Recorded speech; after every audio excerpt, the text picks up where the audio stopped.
Je pense que c'est un petit secret, il faut passer par la culture. Tout le monde était calme, personne ne parlait. Comme si tout le monde était devenu un peu triste. J'ai acheté des fleurs qu'il ne fallait pas.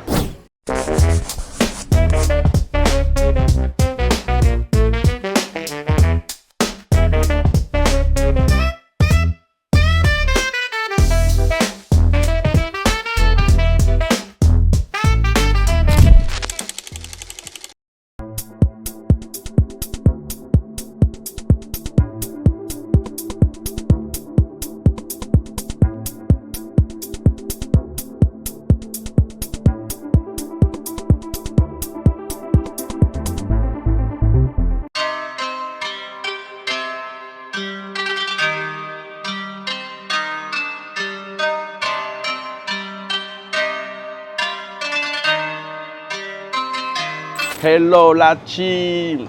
Les gars, là je suis à Tokyo, mais je suis en bas de la Tokyo Sky Tree. Vous savez, on est là pour vous parler d'art sur la chaîne. Bon, pour ceux qui viennent d'arriver sur la chaîne, n'hésitez pas à vous abonner, à liker, à commenter si vous aimez ce genre de format.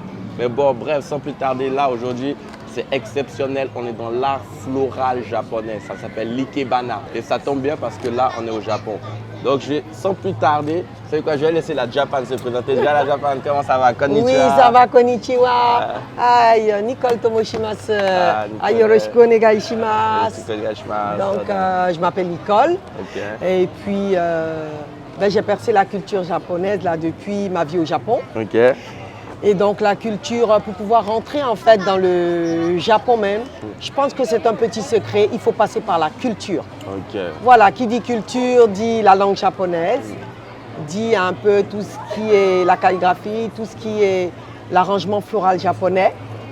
Et puis la cérémonie de thé, et également l'origami qui est le pliage de papier japonais. Et puis voilà, beaucoup d'autres choses. Ok. Voilà. Tu peux m'expliquer un peu ton art aujourd'hui, ce que tu fais? Quel est ton art? Comment ça s'appelle et qu'est-ce que tu fais concrètement? Alors, ce que je fais concrètement, c'est l'ikebana. L'ikebana, ça veut dire l'arrangement floral japonais. Okay. Donc, j'ai été inscrite à l'Ikenobo, qui est à Kyoto, le centre le plus grand du Japon, sinon mondial, au niveau de l'arrangement floral japonais. Et donc, qui est situé à Shijo, Karasuma. Donc dans la ville de Kyoto. Donc j'ai été élève là-bas, j'ai appris et j'ai été diplômée de cette école. Donc je suis une fan des fleurs, de comment est-ce que le Japon, les Japonaises font les compositions florales. Waouh, okay. Ouais. C'est très intéressant. C'est un art qu'on ne voit pas souvent. En général, c'est la musique, la peinture, mais il y a plusieurs sortes d'art comme ça et c'est ça qui est intéressant, le fait de pouvoir explorer en fait ce genre d'art qu'on ne voit pas souvent. Et ne vous inquiétez pas, je suis là pour aller dénicher ce genre de personnes-là. Et là, on est en plein là-dedans. C'est magnifique, j'adore. Et est-ce qu'il y a des styles de ikebana, il y a des styles de fleurs? Parce que par exemple, là, moi je suis plutôt peintre, donc moi je sais qu'il y a des styles abstraits, il y a du figuratif, il y a d'autres qui font à la bombe, etc., du street art. Est-ce que dans l'art floral aussi, il y a plusieurs sortes d'art ou pas spécialement? Oui, effectivement, il y a un peu 3 grands genres. Il y a d'abord le rikka, qui est une composition florale qui est placée dans les fleurs sont dans un pot. Et ce pot, il faut mettre les fleurs, vraiment l'eau déjà à ras, et faire sa composition florale. Après cela, il y a le shoka qui est effectivement un autre genre floral il faut respecter 3 genres de position des fleurs. On appelle ça le Shin Soetai. Donc qui respecte un peu la position du soleil parce qu'après tout, on est au pays du soleil levant. Shin Soetai. Voilà, et Shin Soetai. Et donc, le 3e style qui est beaucoup plus accessible à tous ceux qui veulent apprendre, pour les débutants, c'est le freestyle. Le freestyle. Et le freestyle va beaucoup travailler d'abord les hauteurs. Donc, il faut savoir que tes fleurs ne doivent pas dépasser les 2/3 du pot de fleurs. Ce sont des petites conditions. Ensuite, il faut beaucoup travailler les contrastes également. Okay. Donc, quand tu vas mettre une grosse fleur, il faut mettre une petite feuille. Okay. Ou vice-versa. Et cela dépend aussi de la hauteur du pot et de la hauteur de la table. Donc c'est très très intéressant et très nourrissant. C'est très très intéressant, je vois ça, Ouais. En plus, j'aime bien parce que c'est un art où au final on est vraiment au contact de la nature, quoi. Donc il y a quand même, je pense, une dimension, j'ai envie de dire, spirituelle, une dimension zen, une dimension d'apaisement, de contact avec la nature. Est-ce que ça, c'est aussi une partie qui te plaît dans cet art-là ou... Oui, voilà, effectivement, parce que la façon de positionner les fleurs en ikebana, elle est très importante. Donc, il faut se baser sur le soleil, comme ils le disent eux-mêmes, et en fonction de ça, on va poser la fleur principale. Donc, c'est très important pour les Japonais et les Japonaises. En fonction donc du soleil, ils vont devoir poser les fleurs. Donc, il ne faut pas les poser en désordre. Il y a un ordre à respecter, ce qui fait en fait la beauté d'un pot de fleurs ikebana. Wow, c'est très intéressant. Et toi, aujourd'hui, tu te situes dans quel style? Tu nous as cité 3 styles. Toi, tu es dans quel style aujourd'hui? Alors, j'aime bien le freestyle parce que c'est un peu, entre guillemets, quartier libre. Ouais. Donc, vous pouvez faire le freestyle avec différentes fleurs. Des fleurs du Japon ou des fleurs au niveau local ou européen. Genre, vous pouvez travailler avec des orchidées. Vous pouvez travailler avec même des sakura, qui sont des fleurs qui fleurissent au printemps au Japon. Et donc avec différents genres de plantes, de feuilles, de fleurs. Donc vous pouvez tout organiser. Et le freestyle aussi, la petite particularité, c'est que vous pouvez inclure un objet. Et ça, c'est très très important. Un éventail, par exemple, que vous pouvez inclure. Ou bien un origami, qui est un poisson ou un animal ou quelque chose qui est fait avec du papier japonais. Ou bien avec un élément de récupération, donc qui va faire un petit point de plus dans ce bouquet de fleurs. Wow, c'est très intéressant. Et comment tu fais pour t'inspirer, pour créer, toujours innover dans ton art? Comment tu essaies de puiser tes inspirations justement? Comment tu fais? Voilà, alors je voyage beaucoup, donc je m'inspire aussi de ces différents pays, de leur culture, et j'adapte un peu à l'ikebana. Je lis beaucoup également, et vous avez une brochure qui s'appelle l'Ikenobo. Et l'Ikenobo, c'est une brochure qui vous donne beaucoup de modèles, vous avez beaucoup d'inspiration aussi. Et je suis abonnée aussi là à mon école où j'ai appris effectivement l'ikebana. J'ai aussi le contact avec mon professeur qui aussi on échange beaucoup. Ensuite, en fonction des saisons, j'essaie de créer aussi et j'assiste aussi sur Internet à des expositions qui me font aussi toujours apprendre. J'ai toujours envie d'apprendre et j'ai besoin d'apprendre parce qu'on ne sait jamais tout. On n'a jamais toujours fini d'apprendre. Ouais, on finit jamais d'apprendre. On finit jamais d'apprendre, voilà, c'est ça. Et aujourd'hui, tu dirais que c'est quoi le projet dont tu es le plus fier dans ton art que tu as pu réaliser, une collaboration ou une exposition ou ce que tu as pu faire que tu es fier depuis que tu as commencé? Oui, exactement. Donc le projet, parce que j'ai aussi commencé à aimer comment on appelle cela? La cérémonie de thé. Oui, la cérémonie. Voilà, la cérémonie de thé, c'est très très important au Japon. C'est comment est-ce qu'on sert et on prépare un thé. Donc très belle cérémonie.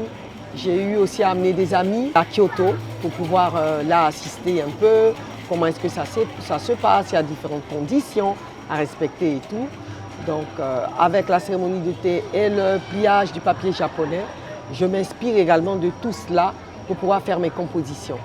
Donc j'apprends aussi aux enfants cet art-là pour que les enfants aussi puissent développer cela. Donc toujours très intéressant et ça me donne beaucoup d'inspiration. Okay. Donc là aujourd'hui, si je résume bien, le projet dont tu es le plus fier, c'est le fait de pouvoir apprendre aux enfants ton art, c'est un peu ça. Et aussi, tu parles de cérémonie du thé également, donc c'est-à-dire que tu as souvent proposé aussi tes compositions dans des cérémonies de thé. Voilà, effectivement, on peut avoir un pot d'ikebana déposé pendant la cérémonie de thé, qui a effectivement un autre genre d'art, oui, mais qu'on peut combiner avec l'ikebana. Sinon, mon rêve, c'est vraiment de transmettre en fait ce que j'ai appris là au Japon, transmettre pendant des ateliers. Donc, je fais des ateliers floraux, je fais des ateliers pour adultes je fais des ateliers donc pour fleurs séchées et pour fleurs naturelles. Ce sont des ateliers qui durent environ 1h30, 2h. Donc tout sera fourni, les fleurs, les pots, les compositions, jusqu'aux emballages. Et même des fleurs séchées pour pouvoir faire en fait même des marque-pages que nous avons eu à faire. Et voilà, ça me plaît de transmettre en fait et aux enfants et en fait aux adultes. C'est original. Et avant-dernière question, quel conseil donnerais-tu à quelqu'un qui a envie de pratiquer l'ikebana, cet art floral? Quel conseil donnerais-tu à cette personne-là? Voilà, d'abord, il faut beaucoup aimer les fleurs. Ça, c'est le premier élément. Deuxièmement, il faut pouvoir participer à des ateliers, s'inscrire, faire des recherches sur Internet. Où est-ce qu'on fait des ateliers? Moi, j'en fais. Je pourrais vous donner mes coordonnées également en dessous là de la vidéo. Voilà. Je fais aussi, donc des ateliers par groupe de 10 ou 15, sinon aussi des cours privés. Également des décorations pour des anniversaires, pour des mariages. Et nous pouvons composer ensemble. Ça vous fait également, c'est une façon d'apprendre également. Voilà. Donc, quelqu'un qui est intéressé, il serait mieux de prendre des cours d'ikebana parce que c'est très particulier, l'ikebana. Très riche également. Dernière question, une question que j'aime poser à la fin, c'est est-ce que tu as une anecdote à me raconter? Une anecdote, ça peut être une anecdote drôle, pas drôle, avec une morale, sans une morale, peu importe, mais une petite histoire que tu as vécue dans ton parcours d'artiste ikebana. Oui, voilà, tout au début, quand j'ai commencé à apprendre l'art japonais, juste avant de commencer mes cours, comme j'aimais les fleurs, anecdote, ça m'a beaucoup marqué parce que j'avais une amie qui était malade, une amie japonaise. Et elle était malade, donc je suis allée la voir à l'hôpital. Et donc pour aller à l'hôpital, j'ai acheté des fleurs, puisque j'aime beaucoup les fleurs. Et j'ai acheté des fleurs et un pot de fleurs. Donc je suis arrivée dans sa chambre, ses parents étaient là.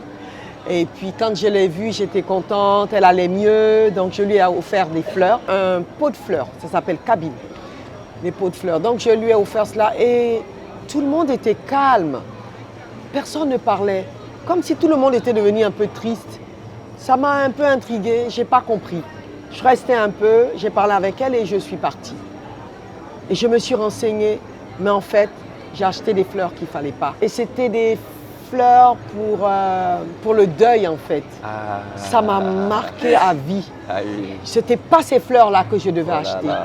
Et de surcroît, j'ai amené un pot de fleurs pour pouvoir mettre les fleurs dedans avec de l'eau, pour qu'elles puissent profiter en fait de ces fleurs.